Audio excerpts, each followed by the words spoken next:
আদালতে দীপু মনিকে কিল ঘুষি। রাজধানী মোহাম্মদপুরে আবু সাইদ নামে এক দোকানিকে হত্যা মামলায় গ্রেপ্তার আওয়ামী লীগের যুগ্ম সাধারণ সম্পাদক ও সাবেক মন্ত্রী ডাক্তার দীপু মনির বিরুদ্ধে বিক্ষোভ প্রকাশ করেছেন কিছু আইনজীবী ও সাধারণ মানুষ। গতকাল মঙ্গলবার বিকেলে তাকে আদালতে হাজির করার সময় ও শুনানি শেষে নেয়ার পথে এ ঘটনা ঘটে। এ সময় কয়েকজন আইনজীবী ও সাধারণ মানুষ দীপু মনির গায়ে থাপ্পড় ও কিল ঘুষি দেন। এর আগে রাজধানীর মোহাম্মদপুরে আবু সাইদ নামে এক দোকানিকে হত্যা মামলায় দীপু মনি ও আরিফ খান জয়কে গ্রেপ্তার করা হয়। পরে মঙ্গলবার বিকেলে মামলাটির তদন্ত কর্মকর্তা মোহাম্মদপুর থানার পরিদর্শক তোফাজ্জল হোসেন আদালতে তাদের হাজির করেন। মামলা সুষ্ঠু তদন্তের স্বার্থে তাদের 10 দিনের রিমান্ড চেয়ে আবেদন করেন তিনি। শুনানি শেষে ঢাকার অতিরিক্ত চিফ মেট্রোপলিটন ম্যাজিস্ট্রেট সুলতান সোহাগ উদ্দিনের আদালত দীপু মনির 4 দিন এবং জয়ের 5 দিনের রিমান্ড মঞ্জুর করেন। এদিন বেলা 3:20 দিকে তাদের আদালতে হাজির করা হয়। তাদের সিএমএম আদালতের হাজতখানায় রাখা হয়। শুনানিকালে বেলা 3:45 দিকে তাদের এজলাসে তোলা হয়। এদিকে দীপু মনি ও জয়কে যখন সিএমএম আদালতের গেট দিয়ে পিজন ভ্যানে করে নিয়ে আসা হচ্ছিল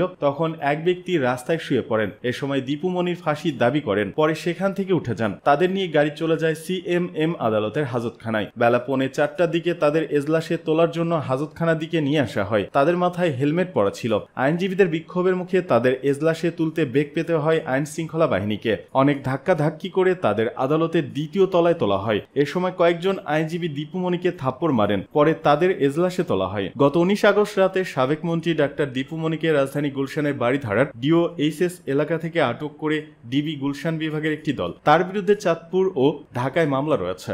রাতেই তাকে মোহাম্মদপুর থানার এই হত্যা মামলায় গ্রেপ্তার দেখানো হয়।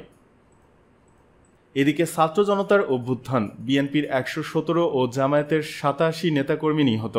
সম্প্রতি ছাত্র জনতার অভ্যুত্থানে সাবেক প্রধানমন্ত্রী শেখ হাসিনা দেশ ছেড়ে পালিয়ে ভারতে যান। এই আন্দোলনে বিএনপি ও দলটির অঙ্গ সংগঠনের অন্তত 117 নেতাকর্মী এবং জামায়াত ইসলামী ও ইসলামী ছাত্র শিবিরের 87 নেতাকর্মী প্রাণ হারিয়েছেন বলে জানা গেছে। এছাড়া অন্যান্য কয়েকটি রাজনৈতিক দলের নেতাকর্মীও জীবন দিয়েছেন শেখ হাসিনার 15.5 বছরের কর্তৃত্ববাদী শাসন উৎখাতে। অভ্যুত্থানকে রাজনৈতিক রূপ না দিতে হতাহত নেতাকর্মীর তালিকা গোপন রাখার কৌশল নিয়েছে দলগুলো। অভ্যুত্থানের কৃতিত্ব নিয়ে অন্তর্বর্তীকালীন সরকারের নিয়ন্ত্রণে থাকা আন্দোলনের সূত্রপাতকারী ছাত্রনেতাদের সঙ্গে বিরোধে না জড়াতেই এই কৌশল বলে জানা গেছে। সমকালের এক প্রতিবেদনে জানা যায়, এসব দলগুলোর সূত্রে নিহত নেতাকর্মীর বড় অংশের পরিচয় পাওয়া গেছে। বিএনপি সূত্র নিশ্চিত করেছে ছাত্র দলের 34, যুব দলের 35, স্বেচ্ছাসেবক দলের 9, শ্রমিক দলের 14, কৃষক দলের 4, ঢাকা মহানগর উত্তর বিএনপির 6, দক্ষিণ বিএনপির 12, মৎস্যজীবী দলের 2, জাতীয়তাবাদী সামাজিক সাংস্কৃতিক সংস্থা জাসাসের 1 নেতাকর্মীর প্রাণহানির তথ্য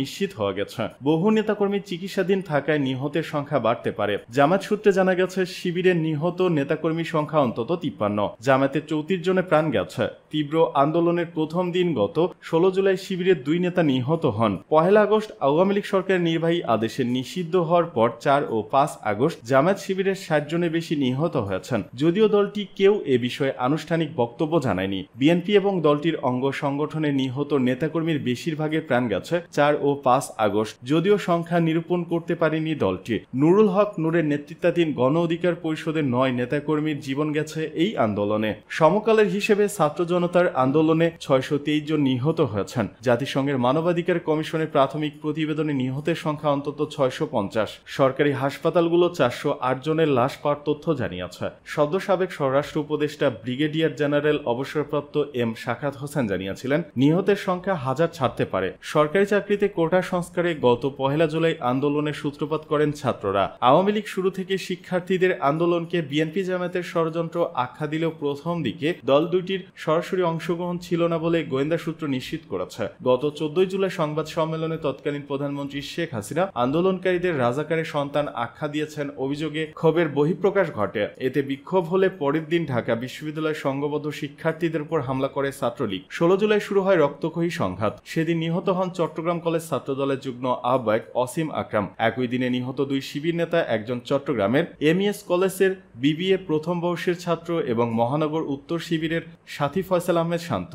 16 জুলাই ঢাকা কলেজ ছাত্রলীগের কর্মী সবুজ আলী সহ 6 জন নিহত হয়েছিলেন। সমকালের হিসেবে 18 থেকে 21 জুলাই এই 4 দিনে পুলিশ, র্যাব ও আনসারের নির্বিচার গুলিতে 212 জন নিহত হন। আহত হন অন্তত 6000, যাদের বড় অংশ ছিলেন গুলিবিদ্ধ।